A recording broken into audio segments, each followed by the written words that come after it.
and create lasting impact. And today I have my special guest, technologies for the real world, human potential advocate, and AI storyteller. Of course, a CEO and co-founder, no other than Miss Stephanie Sylvestre. Thanks for having me on today. Appreciate Welcome, it. welcome, Miss Stephanie on Entrepreneurship 101. And can you please introduce more about yourself that I missed? So Stephanie Sylvestre, I'm co-founder of Avatar Buddy, and we use AI to help amplify employees so that you can scale without adding headcount. Yes, and thank you so much for sharing your knowledge and wisdom to the world, Miss Stephanie. Yeah, thank you, thank you, thank you. Your path to becoming a CEO is anything but linear, from beliefs to diplomacy to corporate IT and founding AI company. When you look back to that journey, what through line do you see? What's the mission you were circling all along, even before you knew it? Ah, well, since I was growing up, I've always wanted to help people, and I believe that with my company leveraging AI, I'm now at the intersection of helping people, working with technology, and trying to make the world a better place. And that's something that I've been trying to do since I was a little kid. And now I feel like um, we have the ability to do that now. So that's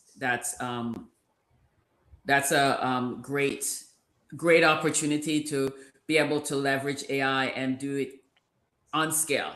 Right. Certainly. You've been described as a transformational leader and champion for Black excellence, whose career has been defined by unwavering commitment to elevating communities. What are those that commitment come from? Was there a moment in your life when you knew this would be your work? Think that when you base your whole purpose on helping people be the best version of themselves, it's just natural that you would start helping other people and evolve. So the the um the fact that now we're focusing on Black excellence is just a small subset of what we do. um, and I'm intentional about talking about Black excellence because we all know that when you focus on uplifting Black people, everybody wins. And so um, while I won't I will help anybody. um, if somebody if While I'll help everybody that comes and asks me for help, um, I'm intentional about ensuring that if I see a Black person with potential not getting the support they need, I'll be more reach out to them to get to provide the support. um, and so over my career, I've helped so many people, and the one thing that keeps coming back whenever I help people is like they say that I'm helping them see their awesomeness and they didn't even realize was there. And so by being able to do that, it it's very helpful to just see how you can positively impact a person's life without even realizing you're doing it. Right. I'm just going, hey Daniel, let's do this because you're great and I see all your potential. And a few years later you're like, oh, okay, Stephanie, thank you for believing me at that one moment in time, and now being able to scale that because we're having AI do all that work for you is just impressive. Certainly, Miss Stephanie, you were the youngest honorary consul to Council of Belize in Miami, spending 9 years navigating diplomacy and advocacy and deeply human level. What did diplomacy teach you about influence, relationships, and getting things done to the most tech founders never learn? What diplomacy teaches you is one, understanding that just because somebody sounds different doesn't mean that they're really different. Um, what diplomacy teaches you is the ability to the ability to negotiate and understand that compromise is really the way to move forward. That when you come from a zero sum perspective, um, it's not going to be helpful. And so I think that that's where I would say diplomacy helps that maybe a traditional tech person. And then diplomacy requires that you appreciate other cultures. So just the moment that you lean into appreciating other cultures, you've opened your mind and changed your perspective in a way that like really takes you to the next level. To the next level for sure. You grew up in Belize with a clear plan, return home after college, and step into a defined future. When your political change erased that path overnight, you were forced to adapt, relocate, and reimagine what building life a career really meant. When certainly disappeared, what did you discover about yourself in a moment of forced reinvention? um, that being able to pivot on your feet, that's the only way that you're going to be successful.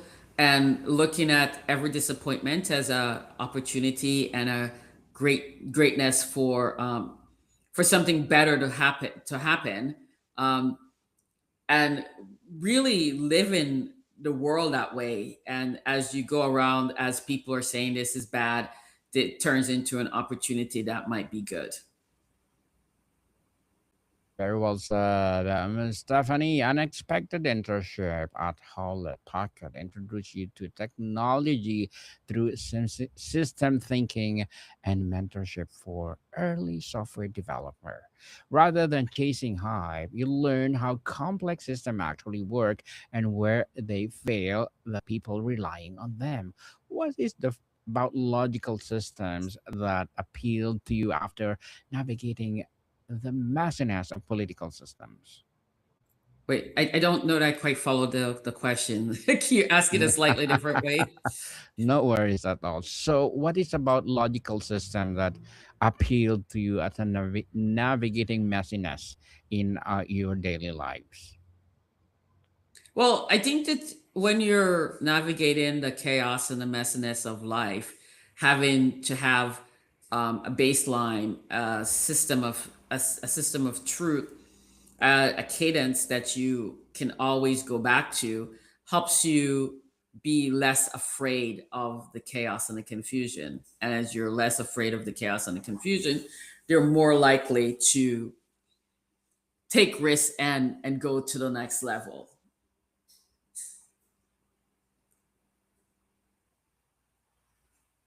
Oh, you're on mute. Certainly, Ms. Stephanie. Are you also a Harvard Advanced Leadership Fellow? Mhm. Yes. Yes. So, you design an asset based framework for Black wealth creation in Miami Dade County, Mhm. focusing on assess income diversification encourages conversation. Can you walk us through the framework? What does it mean to take an asset based approach rather than the visit based one? So most of the times, you hear on a narrative in the U.S. around if you're black, you must have some deficits, you must have grown up poor, um, and that's not always the truth.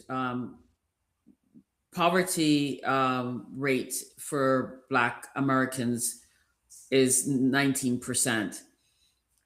So if you flip the script on that, that means 81% of us are not living in poverty. And so if you say 19% of us live in poverty, that's a deficit way of looking at it. The glass is half empty. But if you say 81% of us are living above poverty, the glass is half full. um, then what you then have is a foundation and a mind shift to say that we are empowered and we can, when we come together, make great things happen. And once you start leaning into that that that mindset, then then you're able to really gain and achieve. Yes, indeed. You won the South Florida Business Journal's CIO of the Year awards for your work. Congratulations, Thank Ms. you. Thank Stephanie. you. But what does recognition mean to you when your work has always been oriented toward communities that you may never read business journals? Mm. um, I think that the award meant just like an acknowledgement of what it is that I can do. And so, people will say, when I won the award, I was told that it was just like a token award, a DEI award. And that was in 2019. And then 2020, COVID happened. And I was one of the few CIOs in the world that was ready for COVID. And our organization went from working in one place to working remotely overnight without us missing a beat. Very few people that can say that. And the organization we're working at was not that small. It was a $184 million organization. So it wasn't some little, 5-person organization that people could discount. And and so what that meant is not only was I getting an award because I actually knew what I was doing, it's that all those people that were saying that it was DEI award just kind of like showed their hands at what they really think about, um, when people get awarded. And so when I accepted my award, I said I accepted it on behalf of all the women in IT that gets overlooked and marginalized. And so that was just again, right, a way for people to really understand that we can, overcome, and we can, succeed. And so just because the people that I'm trying to help don't, read South Florida Business Journal, the people that fund them, the people that support the programs that are being used to help them, do read the journal, and being able to see that I'm one of the people that are part of the solution does bring more validity to the programs that they're using. We need an applause for that, Miss Stephanie. Thank you for sharing that to the world. I love it. During yes, during your tenure, you expanded the Children's Trust Book Club tenfold while reducing operational costs by 75%. How would you hold both impact and efficiency together without sacrificing one of the other? Well, first of all, almost anything that's being done manually, by automating it, I'm not saying with AI, but just automating it, it already increases efficiencies. And then once you automate something, if it's automated appropriately, scaling becomes like a non-issue. And so you can continue scaling and scaling without needing to add more headcount.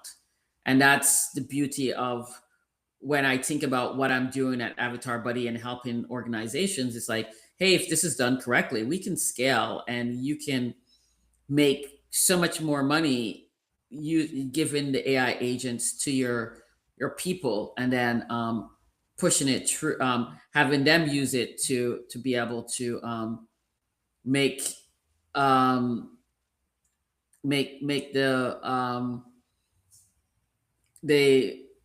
what do you call it, the make them more successful. Certainly, Ms. Stephanie, you've spoken about fostering introspective conversations that challenge self rejection narratives. For someone listening who has spent their whole life hearing they don't belong or can't succeed, where does the conversation even begin? Yeah, I mean, so I tell people, like, look, if you're in an environment and everybody's telling you you can't succeed, you don't belong, you need to find a new environment. And all these artificial constraints that society gives you are just that, artificial constraints. If your family is telling you that you're an idiot, you can't succeed, then find a new family. True. If if your workplace is saying that you just can't get promoted because, name whatever nonsense they will give for reason why you can't get promoted, find a new workplace. Mhm. I think I'm not blaming the victim here, but sometimes we say that people are telling us these stories, and that we have no alternative. We always have an alternative. You absolutely always have an alternative. And even if you don't make a choice, you're making a choice. So when people say I have no control, I have no choice, that is of in of itself a choice. And so I say go find somebody. I mean, the cool thing about technology is the world is so connected. It's so easy to find somebody online that will help you. I mean, I don't know how many people during COVID I met on LinkedIn that I became friends with. I mean, all because, I took the time to get to know them, get have them get to know me. It's possible, and they continue to uplift me today. Certainly. You co founded Avatar Body, an AI company dedicated to using generative AI to help people become the best version of themselves, particularly in marginalized communities. What are the spark? Was there a specific moment when you realized AI could be a tool for a human amplification rather than replacement? Well, I started working on this in 2016, so about 10 years ago, I realized that we could use the AI. I was at dinner, I misheard what my friend said, but the spark was lit, and I was like, yeah, this makes sense. This is what what it is, and how to do this. And then it took a long time. 16, so it took 5 years to convince people that what I was saying made sense. But once people understood what I was saying and I made the conversion, then the transition just became easier, and it was just like pushing forward. And so the really cool thing about this is that, next month I am going to be launching, with my own voice, Mosaic Commons, which is a virtual community of digital twins. And so this community of digital twins gives access to people globally, to Black and Brown professionals who have done amazing things, who might not make the headlines, but are doing amazing things. And I can't wait to see how that evolves and grows, and what the impact and the feedback is from that.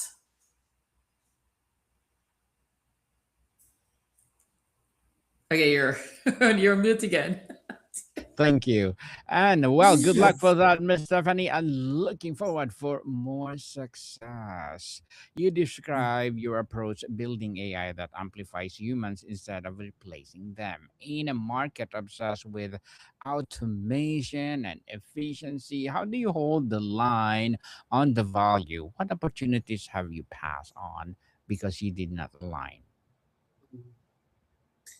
I have passed on opportunities, because they were insistent on doing certain things, and I said that will violate the privacy and the dignity of the end users, and so I am not going to enroll. So I don't. My company is not as successful monetary wise as I could potentially be if I had taken on some of those customers. But my company is more successful than I ever thought it would be, based on impact and what we are able to do. So sometimes money is not the only barometer by which to use to judge impact and success. Indeed, Ms. Stephanie, in your TEDx talk and speaking engagement reflect a deep belief that self-awareness and self-esteem are the cornerstones of self-development. How does technology either support or undermine those foundations? How do you design for the former? Um, hmm. Mm,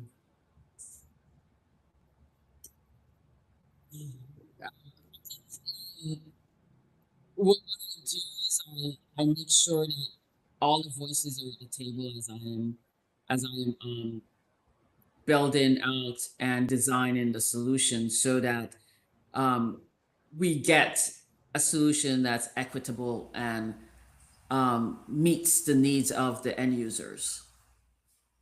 Um, I think that's what the question that you asked me. I might have misunderstood, but if that's the case, yes, then we fully lean into the importance of having all voices at the table and making sure that they're heard and implemented. So part of our business strategy that is now, I think, a differentiator for us is using people from marginalized communities to inform what features and functionalities we should develop and implement to ensure that we are not creating AI that will inadvertently hurt people.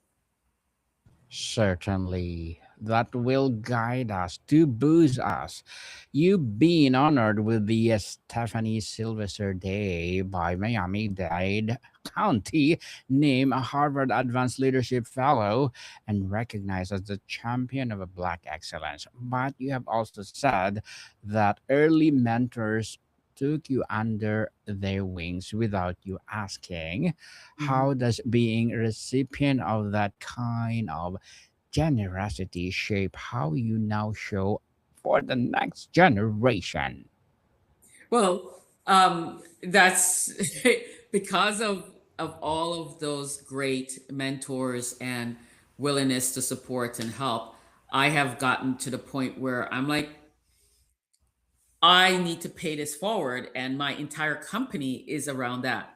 It's about using AI to create digital mentors or AI agents. Our AI agents are designed to amplify you, and digital twins, so you have access to a person 24/7 via their twin, so that you can constantly be mentored and supported as you evolve, you try a new thing, and so I just am really excited to see how this is evolving.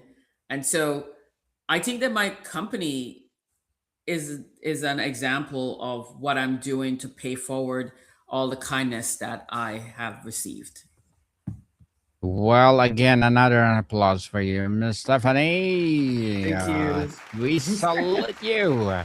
We salute you. But before we wrap Okay. up our discussion for today, I'm inviting you to listen to my other podcast, people, because my abstract essay is already in sixth season, abstract poetry in third season, and of course, my book 101 review in sixth season too, a comedy 101 fourth season, and my food 101 in sixth season as well. Geography 101, love letters, a movie 101 review, music 101 are in fifth season, science 101, sex 101 in its fourth season, and my baby patches trivia 101, motivation 101, spiritual awakening 101, entrepreneurship 101, law 101, mental health 101, Coaching 101, of course, my Bible verses 101. Please listen to them wherever you listen your podcast. So, Mrs. Stephanie, your mission statement is beautifully simple, ensuring that ambition meets opportunity so that no one builds alone. If you could whisper one sentence into the ear of every woman, every person, every color, of every immigrant listening right now who's building something alone and wondering if they belong, what would that sentence be? If you're making people uncomfortable, you belong and you're doing the right thing. True. Totally agree with you, Miss Stephanie. Again, thank you so much. And we salute you of your advocacy to the world. Thank you for building your legacy. So, can you please invite our listeners to support your business, your advocacy, or whatever projects that you're doing right now? So I want to say thank you for all of the the thank you for taking the time to learn about my journey. And if you need any help, you can look me up on LinkedIn, Stephanie Sylvestre, Avatar Buddy, and I would happily give you a half an hour of my time if you just mentioned that you heard about me on this podcast. Mhm. Definitely, people, let's support Miss Stephanie Sylvester, because if you support her, for sure, more and more empowering advocacy like this to rise. So, Miss Stephanie, thank you so much for your time. Thank you for for having me on again. I appreciate it. Yes, I hope you will be my regular guest on Entrepreneurship 101, and let's talk about something good, Miss Stephanie. I know you have a lot of things to talk about that empower people all over the world. So please do come over if you are not busy. So, again, thank you so much for your time. Thank you as well. I appreciate it. Monica people, see you soon. Thank you. Thank you.